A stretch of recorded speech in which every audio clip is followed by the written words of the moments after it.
On est revenu maintenant, on va aller dans la seconde partie. La seconde partie, nous accueillons sur le plateau Dominique Alizio, directeur de publication de Chroniques de la semaine. Bonsoir Dominique. Bonsoir Samuel, bonsoir à tous et à toutes.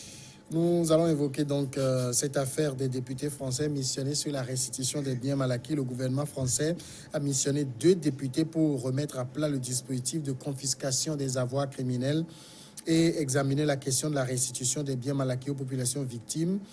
Parmi les pistes évoquées dans la lettre de mission adressée aux 2 élus, le Premier ministre Édouard Philippe aborde la question de la restitution des biens, des avoirs confisqués issus de la dépossession frauduleuse de populations ou d'États étrangers. À l'état actuel du droit, le produit des confiscations revient le plus souvent au budget général de l'État. Le Sénat, à majorité de droite, a adopté mi-mai à une très large majorité une proposition de loi du sénateur socialiste Jean-Pierre Sueur proposant le principe de la restitution aux populations victimes de l'argent confisqué. Cette affaire de biens mal acquis, Dominique Alizio, la manière dont l'État français veut la gérer, là, est-ce que c'est la bonne?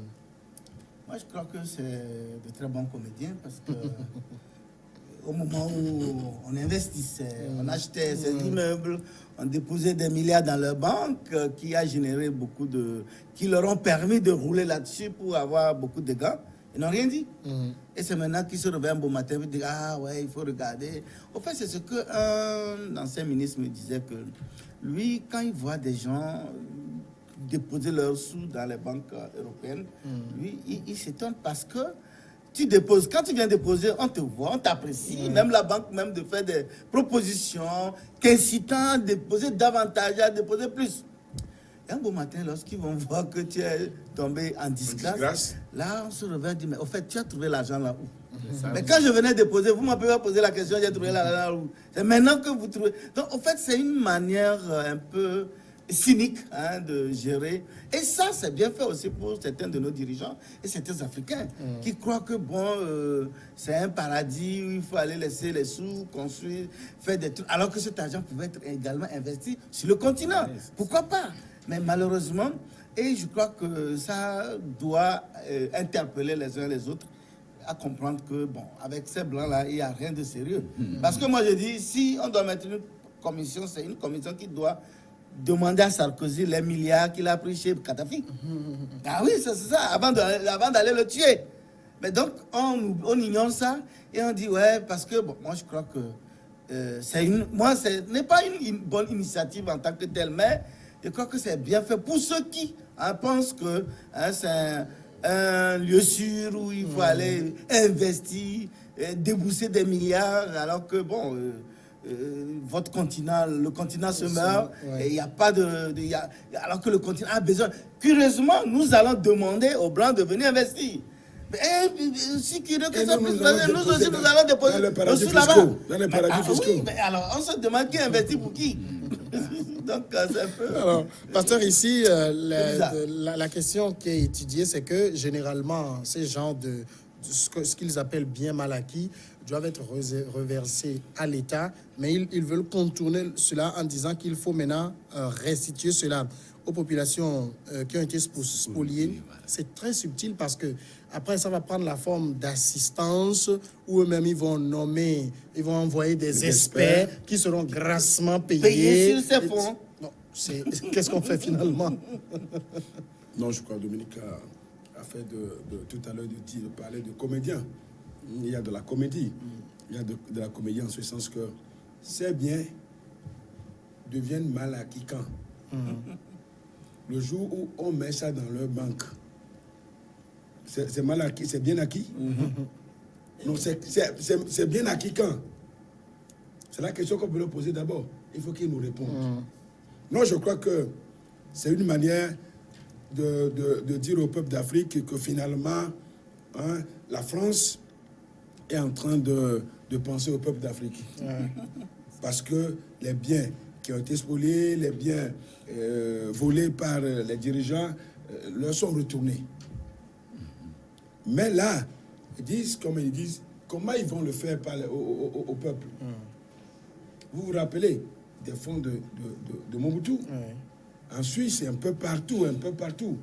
Abacha, c'est ça, Sani Sani Abacha. Abacha, oui. Donc, vous voyez tout ça là, c'est des milliards de dollars, c'est des milliards d'euros. Alors, ils disent aujourd'hui, ils ont missionné les députés français pour le faire, pour le restituer au peuple. Il faut étudier le cadre de restitution. Et restituer le cadre de restitution. Et puis après, la suite, c'est quoi? Moi, je veux la suite. Dominique a bien fait de le dire. On aurait voulu quand même que des fonds spoliés au président libyen, par Sarkozy. moi, ça m'intéresse. C'est des biens mal acquis par Sarkozy.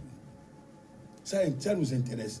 Mais aujourd'hui, ils vont sélectionner. Parce que ça a fait ces biens-là qui ont été stockés dans les paradis, dans les paradis fiscaux, ça sert de fonds de roulement pour eux. Ils roulent sur ça. Ils roulent. C'est ça qui sont, que ce soit les banques de développement qui pullulent, pour lesquelles ils viennent investir, ou bien ils donnent des subventions. C'est nos fonds. Et maintenant, ils se lèvent et disent, bon, ok, les députés français, nous allons réfléchir sur le cadre.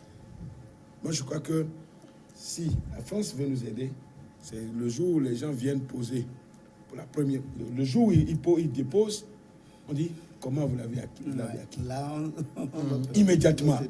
Et s'il faut retourner en même temps, ils n'encaissent pas d'abord. Dès que ça aurait profité, c'est des années durant là. Ça fait des années ces fonds-là. Mais ce qui est quand même assez cynique dans l'affaire, c'est que, comme le disent Dominique et le pasteur, on laisse des gens déposer l'argent dans les banques, parfois acheter des appartements, des immeubles entiers chez eux. Et puis un beau jour, on se lève, on dit mal acquis, on confisque tout.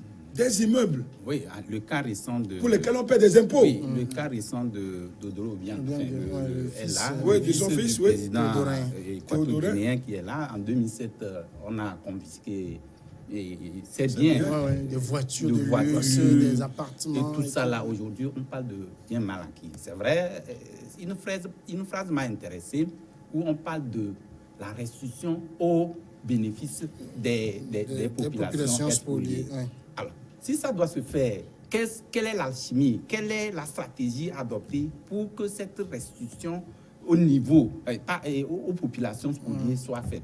Donc, je crois que, comme le pasteur Dominique venait de le dire tout à l'heure, je crois que c'est un plan machiavélique. Ils sont en train de chercher une situation pour entrer dans ce système de colonialisme ou d'impérialisme pour encore assoiffer le peuple, enfin, l'Afrique entière. Puisque le plus souvent, c'est les États africains, c'est les dirigeants africains qui vont déposer leur avoir dans les banques étrangères en Europe et autres encore. Et donc aujourd'hui, si on parle de il faut restituer, et c'est des biens mal acquis, ils vont encore trouver d'autres stratégies et nommer des gens qui vont encore suivre ça et puis transformer ça en d'autres situations où on dira que comme on vous restitue, voilà les conditions qu'on va vous imposer avant que cela ne soit fait. Et donc ça veut dire que c'est vos biens à vous, mais on va encore vous poser des conditions. C'est aussi ça qui est scandaleux. Donc je crois que dans cette pagaille, il va falloir que l'Afrique se réveille et dire que c'est vrai, nous disons sans l'un, l'autre peut vivre, mais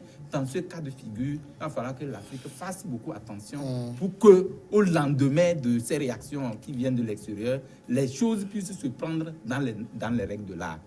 Vous savez, quand vous prenez le cas, par exemple, Mobutu avait une grande villa à la Côte d'Azur. Oui. Et un beau matin, on informe la famille que oui, les impôts impayés ont englouti cette villa, cette somptueuse villa qui doit coûter extrêmement cher. Et ils ont confisqué. L'hôtel, l'un des grands hôtels à Genève, hôtel Cran, à la gare Cornavin, mais ça appartient également à Mobutu. Mais un beau matin, ils ont trouvé des archives. Mais pourquoi on ne restitue pas? Ils n'ont qu'à dire au peuple ou bien, au gouvernement que bon voilà, l'immeuble appartient à votre ancien président, nous vous restituons. Ils ne l'ont pas fait. Et sans oublier l'argent, sûrement des millions encaissés, déposés dans ces banques et qui n'ont jamais fait. Moi, je vois derrière, en fait, que l'acharnement contre un président, c'est le président Obiang. Parce que Obiang ne veut pas vraiment des sociétés françaises. D'abord, il a refusé les services de FMI, de la Banque mondiale. Déjà, C'est un grand problème. Maintenant, entre-temps, ils ont dit non, le Total n'a pas non plus obtenu des concessions pour l'exploitation du pétrole et autres. Là. Donc, systématiquement, ils cherchent par tous les moyens. Ils ont déjà bloqué les biens. Le gouvernement dit ça, c'est pour l'État. L'État, voilà. Alors, dès lors que ça appartient à l'État, maintenant, où est le caractère privé de la chose? Soit vous restituez, dit, ok, comme c'est pour l'État, venez ramasser, garder chez vous. Mais ils ne le font pas, ils bloquent, c'est actuellement bloqué. Et donc, je crois que c'est une manière de nous dire, nous les Africains, que nous sommes vraiment de vrais cons. Il faut que les gens soient... Non, c'est vrai, il faut que les gens vraiment prennent conscience de cette manière de se moquer de nous. Les dirigeants, hein, qui pas forcément les dirigeants. C'est-à-dire que des gens pensent que en déposant leur sous là-bas, en investissant là-bas, ça peut les rapporter, ça peut... Mais non. Vous déposez, on vous regarde, on applaudit, on vous incite même, on vous présente des opportunités à déposer davantage. Et plusieurs années après, quand ils auraient tiré énormément de bénéfices, on vous dit, mais au fait, vous avez trouvé cet argent. Mais quand je venais déposer, vous m'appelez, j'avais posé cette question. Donc, je crois que quelque part, c'est vraiment... les Africains doivent se réveiller. Peut-être la connerie dont parle Dominique, c'est que vous avez des gens qui ont des milliards, des dirigeants, qui, peut-être au lieu d'aller payer un appartement à la Côte d'Azur, peut construire quelque chose ici, au même standing, pour valoriser son pays. Il ne fera jamais. Il préfère avoir un appartement. Il dit, j'habite à Paris 16, j'habite, j'ai une résidence à la Côte d'Azur. Souvent, la manière, souvent, ce n'est pas, c'est des biens, ça peut être en ce sens que c'est des biens mal acquis, c'est vrai, mais comment l'inverser quelque part où il faut voir, où que les gens voient immédiatement. Quand vous le faites à Lomé, vous le faites au Togo, c'est visible. Là, on peut vous sommer de détournement. Si détournement il y a. Bon, donc, le faire ailleurs, à des milliers de kilomètres, pourquoi on ne le voit pas? Ça aussi, c'est ça qui sous-tend des fois la politique des gens. Mais il y a d'autres qui le font parce que demain, ils ne savent pas ce que demain sera fait. Donc, il faut le faire pour être à l'abri. Au cas de Kessia, bon, on peut aller en jouir librement. Il y a cet aspect-là aussi. Bon, donc, moi, je crois que c'est les Occidentaux, en principe, si réellement ils sont pour le développement des peuples d'Afrique, c'est à eux, dès l'entame de la procédure de dépôt des fonds, comme on le dit, c'est à eux de dire non. Nous, c'est nous qui vous venons en aide. Mais vous trouvez ces fonds colossaux là, où est-ce que vous les trouvez pour venir les déposer chez nous? Puisque c'est nous qui vous des dons, des subventions, c'est nous qui vous les faisons. Mais vous trouvez encore de l'argent qui sont des fois des fonds qui sont plus supérieurs que ce qu'on donne, que l'aide qu'on fait. Donc vous voyez à peu près. Donc il faut jouer un peu. Les gens jouent un peu sur ça et c'est l'Afrique qui perd toujours. Est-ce que ces genres d'actions que la France veut mener sont de nature à décourager ceux qui envoient leur argent dans ces pays-là? Bon, c'est deux députés français qu'on a commis pour étudier la faisabilité de la restitution. On attend de voir quelle sera la faisabilité. Qu'est-ce qu'ils vont proposer. Mais d'ores et déjà, prenons un exemple plus banal. Quel pays européen a déposé ses fonds au niveau africain? Il n'y en a pas. Pour le moment, on n'a pas encore connu. Alors, donc, c'est pour dire quoi? On l'a déjà dit. C'est pour dire que ça sous-entend quelque chose, quelque part, que les États européens ont toujours voulu une domination sur l'Afrique, en fait. Et donc, c'est pourquoi, dans tous les cas, avec la décision ou la mesure qui sera prise par rapport à la restitution de ces fonds, il y aura une mesure dominative. C'est-à-dire que les gens vont toujours trouver des palliatifs pour déposer leur argent. On va aller à la pause et on revient après.